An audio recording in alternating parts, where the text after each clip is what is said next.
आज 10 साल के इस कुशासन का हिसाब हरियाणा की जनता मांग रही है और कांग्रेस पार्टी का हर कार्यकर्ता इस अभियान को लेकर घर घर पहुंच रहा है पूरे प्रदेश में। और इस अभियान के माध्यम से 10 दिन पहले हमने 15 सवाल जारी किए थे इस सरकार के लिए कि हरियाणा मांगे हिसाब।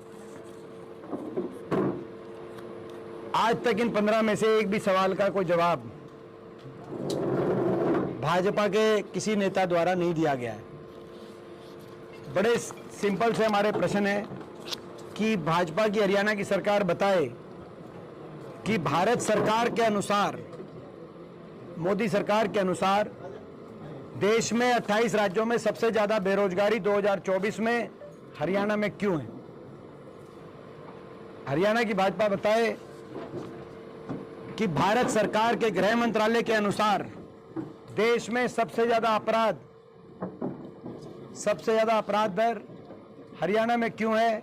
देश में सबसे ज्यादा फिरौती, देश में सबसे ज्यादा अपहरण, देश में सबसे ज्यादा डकैती, देश में दूसरे नंबर पे हत्या दर के रूप में एनसीआरबी की मार्च की 2024 की रिपोर्ट क्यों बता रही है कि देश में सबसे ज्यादा अपराध दर हरियाणा में है। भाजपा की सरकार बताए कि ये जन विरोधी पोर्टल और आईडीओ के माध्यम से गरीब आदमी को कागजों में क्यों उलझाया गया, क्यों लाइनों में खड़ा कर दिया गया, जबकि ऐसे पोर्टल आईडी ना गुजरात दूसरे भाजपा शासित प्रदेशों में। भाजपा की हरियाणा की सरकार बताए कि देश में सबसे ज्यादा महंगाई यानी कि वेट जो हर समय 8.9% था वो 17.1% कर दिया गया। सबसे महंगा डीजल, पेट्रोल, रसोई गैस का सिलेंडर हरियाणा में क्यों है। सबसे ज्यादा वेट और सबसे ज्यादा महंगाई, सबसे महंगी बिजली, सबसे ज्यादा महंगाई हरियाणा में क्यों है। भाजपा की सरकार बताए कि भाजपा और समाज के अधिकारों को छीनने का काम इस सरकार ने किया, चाहे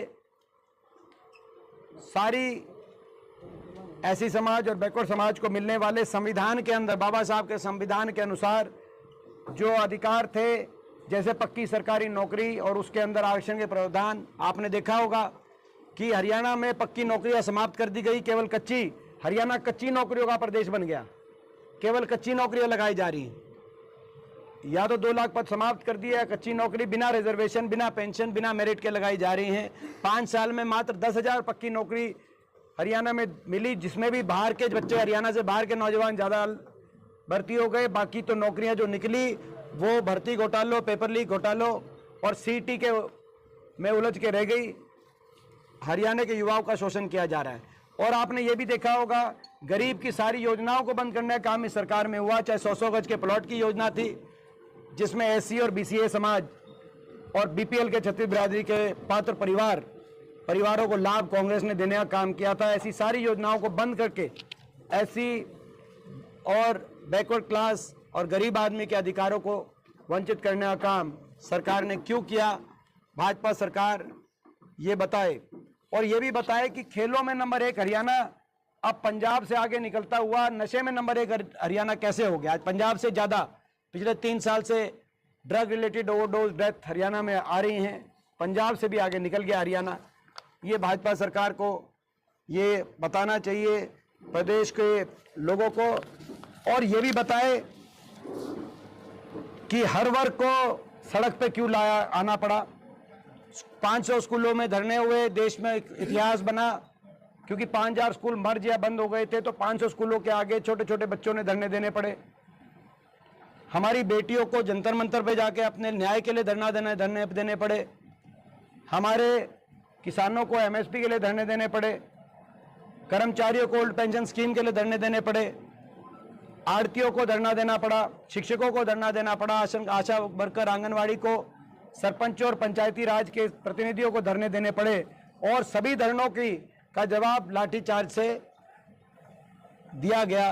तो ऐसी अनसुनी हर वर्ग की क्यों। और विकास की पटरी से तो उतर ही गया हरियाणा, वो आपके सामने है।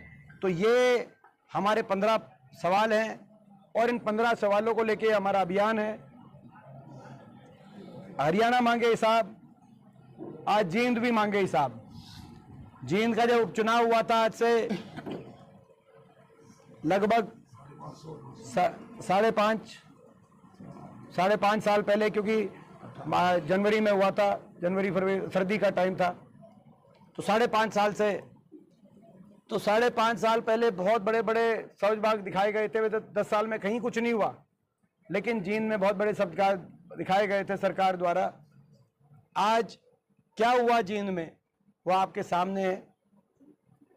हर तरीके से दुर्दशा आप देख सकते हैं। जींद के अंदर आप अस्पताल से शुरू करें, जो 200 बेड का अपग्रेड करके हमारी सरकार में हुआ था, वहां आधे से ज़्यादा डॉक्टरों के पद रिक्त हैं। आप यूनिवर्सिटी देखिए जो हमारी सरकार के समय बनी थी जींद में, यूनिवर्सिटी के अंदर ज़्यादातर पद रिक्त हैं। आप जींद की सड़कों के हालात देखिए, वाटर सप्लाई का हालात देखिए, सफाई की परिस्थितियां देखिए, अपराध की पोजीशन देखिए। आज किस तरीके से अपराधियों के फिरौती रंगदारी के कॉल लगातार, केवल मैं जींद की बात, केवल शहर की बात था, आप सफीदों में देखिए, आप जुलाना में देखिए, पलायन करने में मजबूर हो रहे हैं व्यापारी। इतनी इस तरह से अपराध के साये में आज जींद चपेट में आ गया है। आप नौजवानों को देखिए किस तरीके से जींद जिले में कई गांवों में नौजवान डोंकी के रास्ते बाहर मजदूरी करने की तरफ विवश हो गए हैं, अपने उधारी लेके घर बार बेचकर, कई नशे की चपेट में। हरियाणा में नौकरी मिलेगी इस बात को लेकर पूरी तरह निराश हो गया जींद का नौजवान। आप उस बात को देखिए। तो आज बड़ी दुख की बात है, हरियाणा भी मांगे हिसाब और जींद भी मांगे हिसाब। इस अभियान को जो है आप लोग के माध्यम से हमारी बात भी आप पहुंचाना। संसद जी, ये हमारे प्रश्न है, इन प्रश्नों को जरूर आप पहुंचाना। संसद जी, हमारे यहाँ जिप्सम की कंपनी थी, फैक्ट्री थी काफी सालों से, लेकिन 5.5 साल दौरान बीच में ही वो गुजरात चली गई है, उसको पलायन भी बोल सकते हैं। तो जो ये व्यवस्था बनी है भाजपा सरकार के दौरान, भविष्य में आपकी सरकार आती है तो उद्योगों के संरक्षण के लिए, उनकी व्यवस्था के लिए क्या कुछ करेंगे जो ऐसे हालात ना। देखिए, आपने देखा होगा जब पिछली हमारी सरकार थी कांग्रेस पार्टी की, तो बहुत से बड़े औद्योगिक केंद्र स्थापित किए गए थे, इंडस्ट्रियल मॉडल टाउनशिप्स, IMTs। और चाहे वो मानेसर IMT एक्सटेंशन की बात हो, चाहे वो रोहतक IMT की बात हो, चाहे वो रोज का मेव IMT की बात हो, खरखौदा IMT की बात हो, फरीदाबाद IMT की बात हो, अंबाला में प्रस्तावित थी, वो बन नहीं पाई थी। 6 IMT स्थापित की गई थी उस समय। तो इस प्रकार से जो औद्योगिक केंद्र हैं, और जींद तो हमारे हरियाणा का बिल्कुल सेंटर, जींद हमारे हरियाणा का दिल है, तो यहाँ पर एक बड़ा औद्योगिक केंद्र जींद में स्थापित आने वाले समय में करना एक प्रायोरिटी रहेगी। हम प्रयास करेंगे, हमारे घोषणा पत्र में भी ये बात रहे। और ये बड़े दुख की बात है कि ये पलायन केवल यहीं से नहीं हो रहा, इंडस्ट्री का पलायन पूरे हरियाणा में, क्योंकि इंडस्ट्री के लिए एक और बात है, अमन चैन शांति। आज हरियाणा में अपराध के साये में जो प्रदेश ये सरकार लेके आई है, वहाँ पर निवेश का वातावरण आप समझ सकते हैं कि जो परिस्थिति थी, कभी उत्तर प्रदेश के बारे में कहते थे, आज बड़ी बड़ी कंपनियां, फॉर्च्यून 500 कंपनियां गुड़गांव से ऑफिस शिफ्ट करें नोएडा, ऐसी स्थिति आ गई है। दुख की बात। ईडी प्रकरण को लेकर क्या है? ईडी प्रकरण को लेकर जैसे पहले विधायक जी अपने महेंद्रगढ़ से अब अपना सोनीपत में आ गए, तो इसका देखिए, पिछले 5-4 दिन में जिस तरीके से केंद्रीय जांच एजेंसियों द्वारा कार्रवाई की जा रही है हरियाणा के कांग्रेस के अलग अलग नेताओं पर, विधायकों पर, मैं ये कह सकता हूं कि पूरे देशवासी देख रहे हैं पिछले कई वर्षों से जांच एजेंसियों का दुरुपयोग विपक्ष की आवाज़ को दबाने के लिए किया जा रहा है, विपक्ष के नेताओं को निशाने पे लेके जाने के लिए किया जा रहा है, जो कि दुर्भाग्यपूर्ण है। और मैं मनोहर लाल सरकार के कई फैसले नायब सरकार ने बड़े, जैसे सरपंचों की वित्तीय पावर बढ़ाने के मामले हों या करीबी देर की जो लिमिट बढ़ाने के, तो ये आपका दबाव है या उस सरकार के गलत फैसलों को ठीक मुख्यमंत्री? ये इसमें मैं जवाब देता हूँ आपको, इसमें सही क्वेश्चन है ये, इसका जवाब देता हूँ। पहले इसके दो पहलू हैं। पहला तो अभी जो ये फैसले सरकार कर रही है, ये फैसले लागू अगली सरकार ही करेगी, तो ये केवल घोषणा पत्र है इनका। लोगों को इनकी घोषणाओं पे विश्वास नहीं है, क्योंकि पिछली कोई घोषणा पूरी नहीं हुई। ना 9,000 बेरोजगारी भत्ता आया, ना 5100 बुढ़ापा पेंशन आई, ना हर जिले में मेडिकल कॉलेज शुरू हुआ, ना पंजाब स्केल मिला। तो इनकी पहले की घोषणा पूरी नहीं हुई, अब ये घोषणा ही मानना, क्योंकि पूरा तो अगली सरकार को करना है। मगर इन घोषणाओं में ये सरकार पूर्णतः अपनी विफलता स्वीकार कर रही है। सरकार को माफी मांगनी चाहिए हर घोषणा के साथ। मैं बताता हूं कैसे। नायब सिंह जी ने कहा कि अब हम मुख्यमंत्री निवास के दरवाजे खोलेंगे, यानी कि 10 साल तक बंद थे, अब 1 महीने के लिए क्या खोलोगे? और ये अब क्या खोलोगे? अब तो लोग ही खोलेंगे, लोग खोल के अंदर बढ़ेंगे।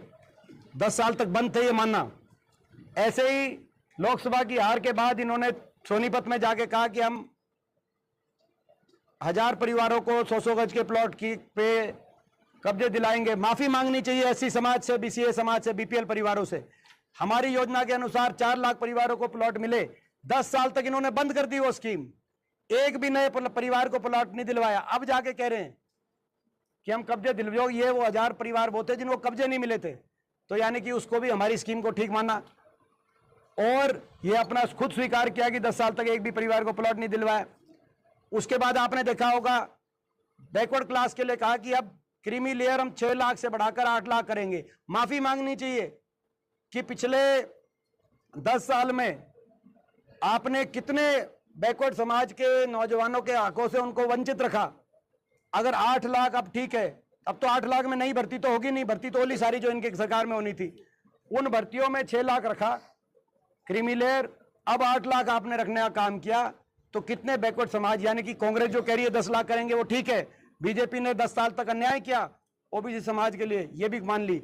फिर इन्होंने कहा कि अग्निवीर, कि भाई अग्निवीर नौजवानों के भविष्य की असुरक्षा को देखते हुए उनको 2026 से सरकार में हम वो देंगे। यानी कि खुद मान रहे हैं कि अग्निवीर योजना हरियाणा के नौजवान के लिए सही नहीं है, उनका भविष्य असुरक्षित है। इनके जितने भी अब ये कह रहे हैं, ये जो घोषणाएं कर रहे हैं, उसमें इन खुद अपनी मान रहे हैं कि 10 साल तक हमने अन्याय किया। और ये जो घोषणाएं कर रहे हैं, ये तो घोषणावीर है। इनकी घोषणा आपको पता है, पहले मेरे को बताने की जरूरत नहीं, प्रदेश की जनता जानती है। इनकी घोषणाएं होती हैं चवन्नी की ना, इनकी घोषणाएं होती हैं 10 रुपए की और इनके काम होते हैं चवन्नी के। इनकी घोषणाएं होती है 10 रुपए की, ये प्रदेश की जनता समझते है जो मैं कह रहा हूं। इनकी घोषणाएं होती हैं 10 रुपए की और इनका काम निकलता है चवन्नी का। राज्यसभा चुनाव को लेकर नवीन जैन लगातार समर्थन मांग रहे हैं, उधर से दुष्यंत चौटाला कह रहे हैं कि उसके पास कैंडिडेट। अभी नोटिफिकेशन आ जाए। दीपेंद्र जी, चौधरी भूपेंद्र सिंह हुड्डा जी ने भी एक पद यात्रा निकाली थी, उसके बाद वो 10 साल सत्ता में रहे। अब दीपेंद्र हुड्डा जी भी उसी राह पर हैं, क्या मान के चले जनता परिवर्तन के मूड में है? देखिए, हमारा एक ही लक्ष्य है कि हरियाणा का भविष्य बचना चाहिए, हरियाणा आगे बढ़ना चाहिए और इस परिवर्तन आना चाहिए कि भाजपा सरकार ने हरियाणा को बहुत नुकसान कर दिया, और उसी लक्ष्य को लेकर हम कदम बढ़ा रहे हैं। एमपी साहब, आज यात्रा है, एमपी साहब आज आपकी यात्रा है हो रही है, एमपी साहब तो जीत में आपके प्रोप्राइटर का नाम लिखने के आदेश दिए यूपी में दुकानदारों के, इसको पर कम्युनल तरीके से देश को एक बार ये बहन जी रुक जाएंगी, इसके बाद ठीक है ये सवाल, ये ठीक है भाई, ये तो आप देख ही रहे हैं, ये तो आप ठीक है आप देख ही रहे हैं भारतीय जनता पार्टी का एजेंडा। अब हमने हिसाब मांगा, उन्होंने कहा कि भाई कह तो दिया कि भाई एक एक पाई का हिसाब, मगर फिर दिया कुछ नहीं। और फिर वो ये कहा कि भाई हम हिसाब मांगेंगे, खुद ही मांगने लग गए। तो कहने का मतलब कोई एक काम बताने का नहीं है इनके पास। इनका एजेंडा वही है जो अभी कहा कि भाई इनका एजेंडा मुद्दों को भटकाना एजेंडा है। हम इन मुद्दों पे लाना चाहते हैं कि इन मुद्दों पे हरियाणा को विकास की पटरी से क्यों उतारा, क्यों इतनी हरियाणा में बदहाली हुई, इन मुद्दों पे आप जवाब दें। मगर उस तरह के मुद्दे लाकर इधर उधर ध्यान भटकाने की प्रयास करते हैं, मगर हम ध्यान नहीं भटकने देंगे। एमपी साहब, आपका जो प्रोग्राम आज चल रहा है, तो शहर में जो है ना जगह जगह आपके होर्डिंग लगे, आपके नेताओं ने होर्डिंग लगाए। उस होर्डिंग में एक होर्डिंग लगा हुआ है कि ना भारी होगा ना व्यापारी होगा, सिर्फ होगा तो किसान होगा। मैं मानती हूँ कि किसान के बिना कोई भी सरकार ना बनती है ना गिरती है, लेकिन क्या इस तरह के संदेश से जींद में अभी अभी आपका एक व्यापारी सम्मेलन हुआ बहुत बड़ा, ये अब पता नहीं किसने क्या लगाना, पता होर्डिंग लगे, आप देख लेना। तो उसके बारे में ये जिसने होर्डिंग लगाया है उससे आपने अगर किसी ने कोई कोई बात ऐसी तो हम संज्ञान में लेंगे। क्या है संज्ञान?